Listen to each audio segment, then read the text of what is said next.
플라스틱은 가볍고 저렴해서 우리 생활 곳곳에서 쓰이고 있죠. 하지만 플라스틱 사용량이 늘어나면서 환경은 물론 인체에도 치명적인 영향을 주고 있습니다. 오늘 과학의 달인에서는 미세 플라스틱의 인체 위험성을 연구하는 분들 만나봅니다. 한국생명공학연구원 환경질환연구센터 정진영 책임연구원과 함께합니다. 어서 오세요. 지난 2018년 영국 왕립통계학회에서 한 해 동안 가장 이슈가 됐던 숫자를 발표했는데요. 그 학회가 선정한 숫자가 바로 90.5였다고 합니다. 어떤 의미인가요? 이 숫자는 미국 캘리포니아대 로널드 기어 교수팀이 2017년에 발표한 모든 플라스틱의 생산과 사용, 운명이라는 논문에 등장한 것인데요. 여기에서 90.5는 1950년부터 2015년까지 만들어진 모든 플라스틱 쓰레기 중 재활용되지 않은 플라스틱 비율을 나타낸 것입니다. 65년간 만들어진 플라스틱 90.5%가 사용된 후 바로 쓰레기로 변한다는 것이죠. 연구팀은 미국과 중국, 유럽연합 등 세계 각국의 플라스틱 사용 보고서에 나온 통계 자료를 정리해 플라스틱의 생산과 이용량을 조사했습니다. 그 결과 65년간 총 83억 톤의 플라스틱이 생산됐고 그중에 63억 톤이 쓰레기가 되었다고 추정했는데요. 플라스틱 쓰레기 중에서 9.5%에 해당하는 6억 톤만이 재활용되었고 재활용되지 않은 90.5%의 쓰레기는 소각되거나 지구 어딘가에 그대로 방치되어 있습니다. 생산된 플라스틱 중에 90%가 넘는 그 양이 쓰레기로 소각이 되거나 아니면 지구 어딘가에 지금 방치가 돼 있다라는 말씀이신데 정말 심각한 문제라는 생각이 듭니다. 그런데 최근에 코로나19도 이런 플라스틱 사용량을 늘리는데 어떤 영향을 미쳤다고요?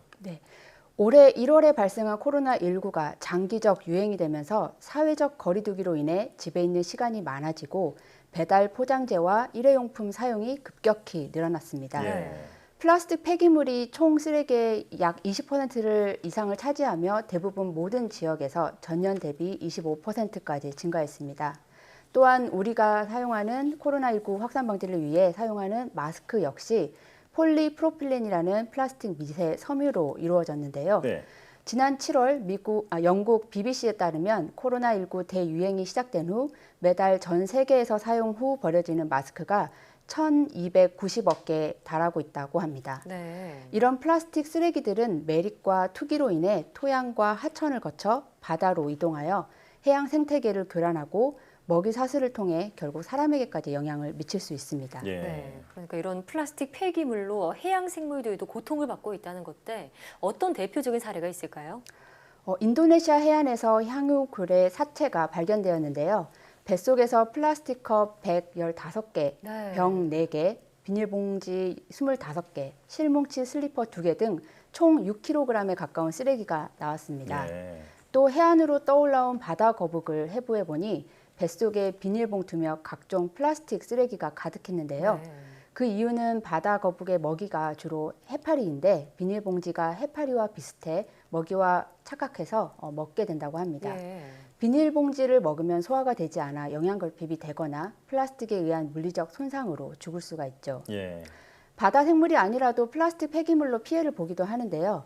북태평양 섬 미드웨이에 사는 알바트로스라는 새는 바다 표면에서 먹이를 낚아채 새끼에게 먹이는데요. 그 먹이 속에 플라스틱 쓰레기가 상당히 있어 많은 새가 죽기도 했다고 합니다.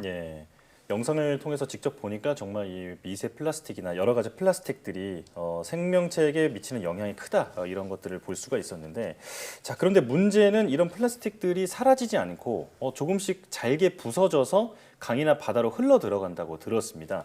이걸 미세 플라스틱이라고 들었는데 이게 자신도 모르는 사이에 그 체내로 들어올 수도 있다고요?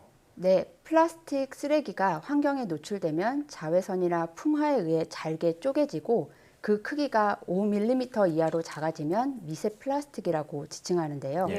미세 플라스틱은 물, 토양, 심지어 공기 중에도 존재할 수 있고 작은 동물이 섭취하면 먹이 사슬에 의해 큰 동물, 결국 사람에게까지 미세 플라스틱을 섭취할 수도 있습니다. 미세 플라스틱의 인체 유입 경로에 대한 연구는 최근 해양, 대기, 토양 등 여러 환경을 통해 이루어지고 있는 것이 알려지기 시작했습니다. 공기나 식수, 소금 등을 통해 인체 유입량도 올해 일부 발표가 되기도 했습니다. 예. 자, 그러면 플라스틱 폐기물에서 이러한 미세 플라스틱이 얼마나 발생하기를 이게 인체 내로까지도 들어오는 걸까요? 거대 플라스틱으로부터 발생한 미세 플라스틱을 2차 미세 플라스틱이라고 합니다. 예. 참고로 1차 미세 플라스틱은 처음부터 작게 만들어진 미세 플라스틱으로 세안제나 치약, 화장품에 들어가는 마이크로비드를 의미합니다. 네. 정확한 수치는 알 수 없지만 생산량으로만 비교하자면 1차 미세 플라스틱은 그 양이 전체 미세 플라스틱에 비해 미비하기 때문에 미세 플라스틱의 대부분이 2차 미세 플라스틱으로 추정하고 있습니다. 예. 미세 플라스틱은 크기에 따라서 체내에 유입되는 정도가 달라질 수가 있는데요.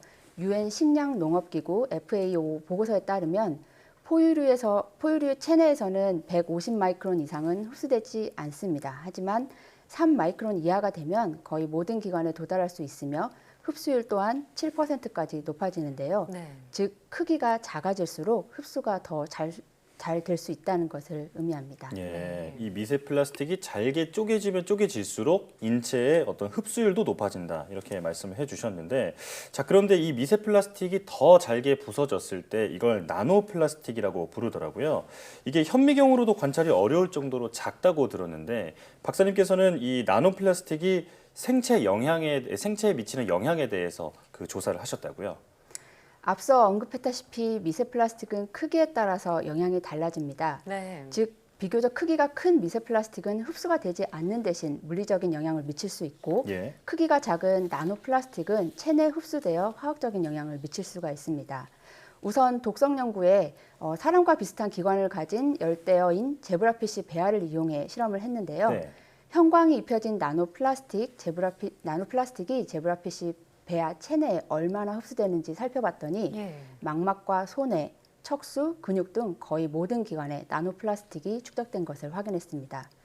그러나 나노플라스틱을 단독으로 처리했을 때 겉으로는 큰 이상을 나타내지는 않았는데요. 네. 전자현미경으로 세포 소기관인 미토콘드리아를 관찰했더니 미토콘드리아가 손상되는 것을 확인했습니다. 예. 미토콘드리아 손상과 더불어 세포 속 활성산소도 증가했는데요. 이러한 손상과 활성산소의 증가는 나노플라스틱이 다른 약한 독성 물질과 함께 있을 경우 독성을 증폭시키는 역할을 한다는 것도 밝혔습니다. 예. 그러니까 나노플라스틱이 유해 물질과 결합한 상태로 체내에 들어올 경우 어떤 생물체 몸속에 들어갈 경우 그 독성이 더 증가된다는 건데 제브라피쉬에게는 악영향을 미친다는 게 확인이 됐지만요. 아직 인체에 얼마나 유해한지는 좀 더 연구가 필요하다고요.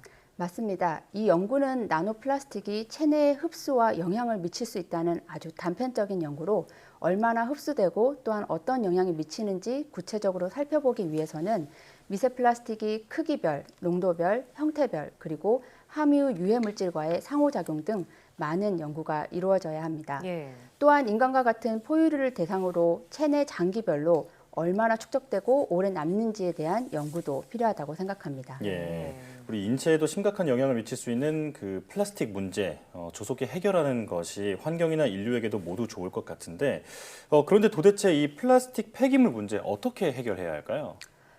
플라스틱 문제를 해결하기 위해서는 플라스틱 생산과 소비 조정, 생분해성 플라스틱 기술 개발, 재활용 가능 제품 설계 및 포장 개발, 그리고 폐 플라스틱의 재순환 등 다각도로 접근하여 기술과 제도 마련이 필요합니다. 예. 이러한 문제를 인식하여 한국생명공학연구원에서는 바이오 플라스틱 생산과 미세 플라스틱의 생물학적 분해 기술 연구에 박차를 가하고 있으며 미세 플라스틱의 생체 분포와 생체 영향에 대한 연구도 활발하게 진행하고 있습니다. 네.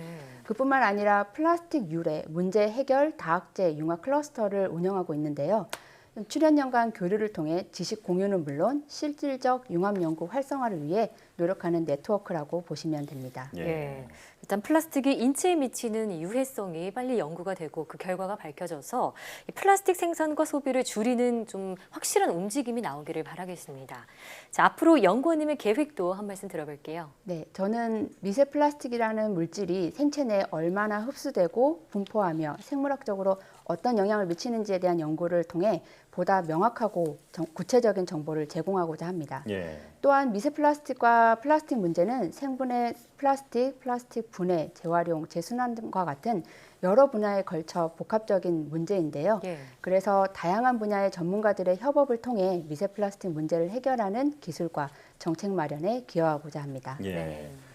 최근엔 플라스틱 빨대나 비닐봉투 사용도 좀 줄이면서 플라스틱 쓰레기를 줄이기 위한 노력들을 사회 곳곳에서 하고 있는데, 그런데 이게 어느 한쪽에서만 노력한다고 해결되는 문제는 아니잖아요. 맞아요. 생산과 폐기까지 전 단계에서 심도 있는 논의가 필요해 보입니다. 자, 지금까지 한국생명공학연구원 정진영 책임연구원과 함께했습니다. 오늘 말씀 잘 들었습니다. 고맙습니다.